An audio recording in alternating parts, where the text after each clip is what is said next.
పొట్టకు విశ్రాంతి ఎందుకు ఇవ్వాలి? మన బాడీలో కొన్ని అవయవాలు 24 గంటలు పనిచేయడానికి పుట్టినప్పటికీ కొన్ని అవయవాలు ఏంటి అంటే 12 గంటల పాటే పనిచేస్తాయి. కొన్ని అవయవాలు ఏంటంటే 12 గంటల పాటు టోటల్గా విశ్రాంతిలో అయితే ఉంటాయి. ఉదాహరణకి ఏంటంటే కండరాలు, ఎముకలు, నరాలు ఏంటంటే అవి 24 గంటలు పనిచేయడానికి పుట్టలేదని మనందరికీ తెలుసు. ఎందుకంటే ప్రతి ఒక్కరము 12 గంటల పాటు డే టైంలో కష్టపడుతూ ఉంటాం. ఆ టైంలో కండరాలు, ఎముకలు, నరాలు అయితే పని చేస్తూ ఉంటాయి. నైట్ టైం ఏంటంటే 12 గంటల పాటు విశ్రాంతి అయితే ఇస్తాం.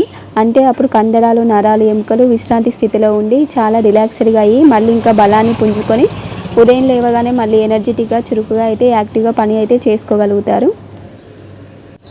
ఎవరైనా సరే అండి, ఇంట్లో పెళ్ళి కావచ్చు, ఏదైనా డిన్నర్ కావచ్చు, ఏదేమైనా కూడా వాళ్ళ ఇంట్లో ఏదైనా డిన్నర్ ఉన్నదనుకోండి, రాత్రి పగలు అనే తేడా లేకుండా రాత్రి అసలు నిద్రపోకుండా కూడా కొంతమంది అయితే కష్టపడుతూ ఉంటారండి.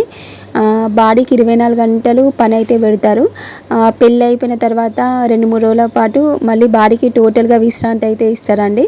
కొంతమంది సిక్ అయిపోతారు, జ్వరం కూడా వచ్చేస్తుంది. ఏదేమైనా కూడా మళ్ళీ 2-3 రోజుల పాటు విశ్రాంతి అయితే తీసుకొని బాడీకి అలా రెస్ట్ ఇవ్వడం వలన మళ్ళీ చురుకుగా, యాక్టివ్గా మళ్ళీ యథావిధిగా పనులైతే చేసుకోగలుగుతారు. కండరాలు, నరాలు, ఎముకలు ఇవైతే 12 గంటల పాటు పనిచేస్తాయండి. అలాగే 12 గంటల పాటు విశ్రాంతి తీసుకోవాల్సిన మరికొన్ని అవయవాలు అయితే ఉన్నాయి. అవి ఏంటి అంటే పొట్ట, ప్రేగులు, జీర్ణక్రియకు సంబంధించిన ప్రాంకియాస్, లివరు మొదలగునవి. ఉదయం అండి మనం మార్నింగ్ లేవగానే చాలామంది గోరువెచ్చని వాటర్ అయితే తాగుతూ ఉంటారు. బట్ అది మంచి హ్యాబిటే అనుకోండి. తర్వాత ఏం చేస్తారు, టీ, కాఫీ లేకపోతే పాలు అలా తాగుతూ ఉంటారు. అది అయిపోయిన తర్వాత బ్రేక్ఫాస్ట్లో టిఫిన్ అయితే చేస్తూ ఉంటారు. ఆయిల్ ఫుడ్ అయితే అస్సలు మంచిది కాదు. ఓకే, టిఫిన్ పచ్చళ్ళు అయితే చేసుకొని తింటూ ఉంటారు. మళ్ళీ లంచ్ వరకు ఆ గ్యాప్లో టీ అయితే తాగుతూ ఉంటారు. మళ్ళీ లంచ్ అయితే చేస్తారు. లంచ్ చేసిన తర్వాత సాయంత్రం వచ్చేసి స్నాక్స్ ఐటెం ఏదైనా చేసుకొని తింటూ ఉంటారు. కొంతమంది మళ్ళీ సాయంత్రం టీ, కాఫీ, పాలు అట్లాంటివి తాగుతూ ఉంటారు. నైట్ వచ్చేసి డిన్నర్ అయితే చేస్తూ ఉంటారు. ఇలా కంటిన్యూగా కడుపులోకి ఏదో ఒకటి పంపించడం వలన రోగాలని కొని తెచ్చుకున్న వాళ్ళనే అవుతాం. ఆ టాపిక్ అయితే నేను తర్వాత చెప్తాను. ఉదయం లేవగానే మనము కడుపులోకి టీనో, కాఫీనో తినడము ప్రారంభించినప్పటి నుండి పొట్ట, ప్రేగులు, జీర్ణాశయంకి అయితే పని అయితే స్టార్ట్ అయిపోతుందండి. ఆ పని మొత్తం కంప్లీట్ అయిపోయి అరిగించుకోవడానికి మొత్తం కంప్లీట్ అయితే అయిపోయి అవయవాళ్ళకి రెస్ట్ ఎప్పుడు దొరుకుతుంది అంటే ఉదయం 4-5 గంటలకండి. ఆ టైంలో మాత్రమే రెస్ట్ అనేది దొరుకుతుంది.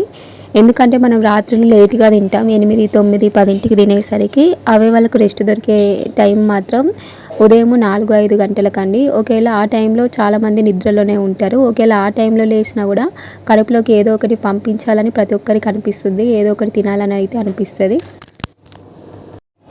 పిండి రుబ్బేటప్పుడు అండి ఒక వాయి అయితే వేసిన తర్వాత అది పూర్తిగా నలిగిన తర్వాత ఆ వాయి అనేది పక్కకు తీసేసి మళ్ళీ ఇంకొక వాయి అయితే వేసి రుబ్బుతామని.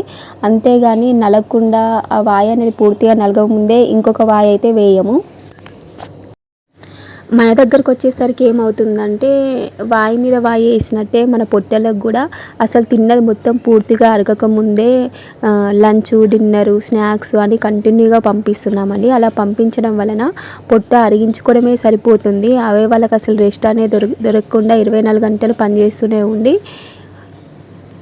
మన పొట్ట అనేది చెత్తకుండిలా అయితే తయారైపోతుందండి. అలా చెత్తకుండిలా తయారైపోవడం వలన మన పొట్ట అనేది మనకు తెలియకుండానే చాలా బలహీనం అయిపోతుంది. పొట్టే సర్వ రోగాల పుట్ట అంటారండి. ఏ రోగం వచ్చినా దానికి మెయిన్ కారణం పొట్టే అన్నమాట. రాత్రి 12 గంటల పాటు విశ్రాంతి తీసుకోవాల్సిన పొట్ట విశ్రాంతి లేకపోయేసరికి చాలా బలహీనం అయిపోతుంది. బలహీనమైన పొట్టలో ఏంటంటే చెడ్డ క్రిములు, చెడ్డ సూక్ష్మజీవులు అయితే ఉంటాయండి. వాటిని ఏంటంటే మన పొట్ట, ప్రేగులు ఏంటంటే పూర్తిగా క్లీన్ అయితే చేయలేవండి. అందువల్ల మన శరీరానికి కావాల్సిన కేరింగ్, కాపాడుకునే శక్తి అనేది అది కోల్పోతుంది. దేశ సరిహద్దులలో అండి కాపలాదారులు ఒకవేళ సరిగ్గా లేరనుకొని మన దేశానికి ఎంత ముప్పు అయితే కలుగుతుందో అలాగే మన పొట్ట అనేది బలహీనం అయిపోయింది అనుకోండి, మన శరీరానికి కూడా తెలియకుండా అంతే ముప్పు అయితే కలుగుతుంది. మీరు ఎప్పుడైనా సరే అండి జంతువులను గమనించుకుంటూ ఉండండి. అవి ఏ నీరు పడితే ఆ నీరే తాగుతూ ఉంటే, మురికి కాలువలలో కూడా వాటర్ అయితే తాగుతూ ఉంటే, ఆహారం కూడా ఎక్కడ పడితే అక్కడ చెత్త కుప్పలలో ఉన్న ఆహారాన్ని కూడా తీసుకుంటూ ఉంటాయి. వాటి మీద దోమలు, ఈగలు అంత పాచిపోయిన ఆహారాన్ని కూడా తింటూ ఉంటాయి.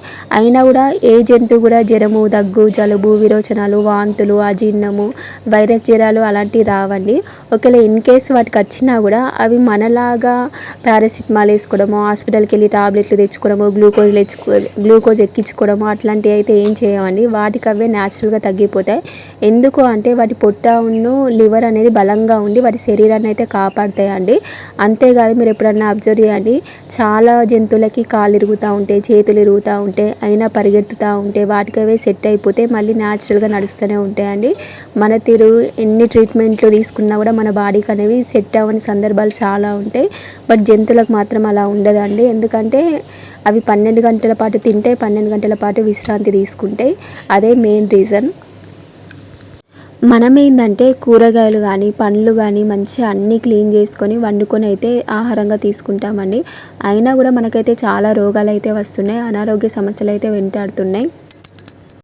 దానికి మెయిన్ కారణం ఏంటి అంటే మన పొట్ట అనేది బలహీనం అవ్వడమే అండి. సపోజ్ ఎగ్జాంపుల్ ఒక పొలాన్ని తీసుకున్నాం అనుకోండి, దాన్ని 2-3 నెలల బట్టు దున్నుతారండి. దున్నిన తర్వాత ఒక సంవత్సరం మొత్తం ఆ పొలాన్ని అయితే అలాగే వదిలేస్తారు, అంటే ఆరకడతారు. దానివలన ఏమవుతుందంటే ఆ పొలం అనేది మళ్ళీ బలాన్ని పుంజుకొని తెగుళ్ళు అనేది రాకుండా చేసి అధిక దిగుబడిని అయితే ఇస్తుందని మనందరికైతే తెలుసండి.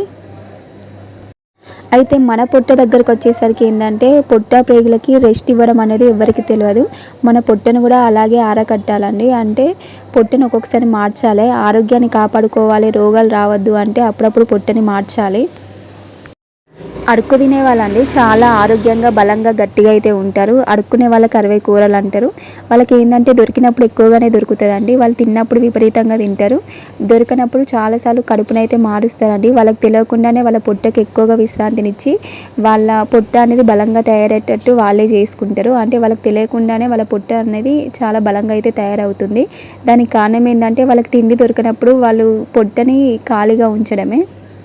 సాయంత్రం 7 గంటలకల్లా భోజనం కంప్లీట్ చేసి మళ్ళీ ఉదయం 7కి ఎలాంటి ఆహార పదార్థాలు తీసుకోకుండా ఉన్నారనుకోండి, అలా 12 గంటల పాటు పొట్టకి మీరు విశ్రాంతినిచ్చారనుకోండి, ఆ పొట్ట అనేది మళ్ళీ బలాన్ని పుంజుకొని మరింత శక్తివంతంగా ఆరోగ్యంగా తయారై మీకు ఎలాంటి రోగాలు రాకుండా మీ పొట్ట మిమ్మల్ని కాపాడుతుంది. ఆకున్న కూడు అమృతం అని పెద్దలు అంటారండి. అంటే ఆకలితో ఉన్నప్పుడు మనము కడుపు నిండా తింటాం కనుక ఆకున్న కూడు అమృతం అని పెద్దలు అంటూ ఉంటారు. చాలామంది అండి ఆకలి లేకుండానే తినేస్తూ ఉంటారు. ఆకలి లేకుండా తిన్నది ఏంటంటే పాయిజన్గా మారుతుందండి. ఏదో టైం అయిపోయింది, టైంకు తింటే ఒక పని అయిపోతుందనే తినేవాళ్ళు చాలామంది ఉంటారు. సాయంత్రం 7 గంటలకల్లా తిని ఉదయం 7 గంటలకల్లా మళ్ళీ తినే వాళ్ళకి విపరీతమైన ఆకలి వేస్తుందండి. అప్పుడు తినేదే అసలైన ఆకలండి. ఆకలే అసలైన ఆరోగ్యం అని గుర్తుంచుకోండి. వెళ్తురున్నంత వరకే తిని మన ధర్మాన్ని మనం నిర్వహించామనుకోండి, రాత్రి వేళలో పొట్ట తన ధర్మాన్ని తను నిర్వహించి మన ఆరోగ్యాన్ని కాపాడేటట్లు చేస్తుంది. ఎప్పుడు చేయవలసిన పనిని అప్పుడు చేయడమే అన్ని విధాల శ్రేయస్కరం కదా.